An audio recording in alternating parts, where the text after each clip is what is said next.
آسمان میں سب سے پہلا گناہ قتل نہیں، آسمان میں سب سے پہلا گناہ شراب نہیں، آسمان میں سب سے پہلا گناہ سود نہیں، آسمان میں سب سے پہلا گناہ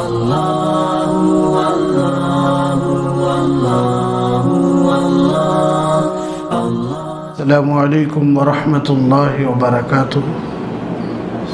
اور دوسری جو سب سے بڑی چیز حسد، ایک دوسرے کو دیکھ کر جلنا، یہ اندرونی بیماری۔ اسی لیے اللہ کے نبی صلی اللہ علیہ وسلم نے ارشاد فرمایا، آسمان میں سب سے پہلا گناہ قتل نہیں، آسمان میں سب سے پہلا گناہ شراب نہیں، آسمان میں سب سے پہلا گناہ سود نہیں، آسمان میں سب سے پہلا گناہ حسد ہے کہ شیطان نے حضرت آدم علیہ السلام کو دیکھ کر جلنا شروع کیا تو اللہ نے اسے جنت میں بھی ٹھکانہ نہیں دیا۔ تو میرے مسلمان بھائیوں، آپ کیسے یہ سمجھ گئے کہ ہم زندگی بھر اپنے دلوں میں حسد پیدا کرتے رہے اور زندگی بھر مسلمان کو دیکھ کر جلتے رہے،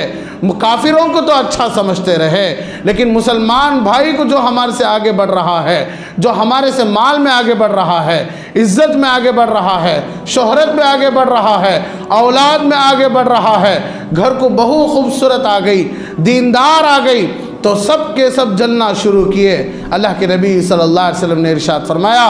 ان الحسد یاکل الحسنات کما تاکل النار الحطب، کہ حسد ایک دوسرے کو دیکھ کر جلنا تمہاری نیکیوں کو ایسے ہی کھا جاتا ہے جیسا کہ آگ لکڑی کو کھا جاتی ہے،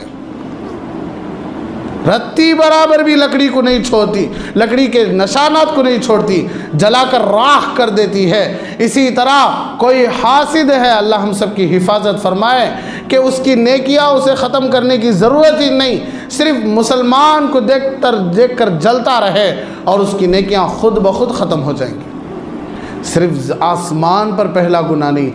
زمین پر بھی پہلا گناہ حسد ہی تھا کہ قابیل، حضرت ابراہیم علیہ السلام کا بھائی قابیل، اپنے چھوٹے بھائی حابیل کے بارے میں حسد کرنے لگا،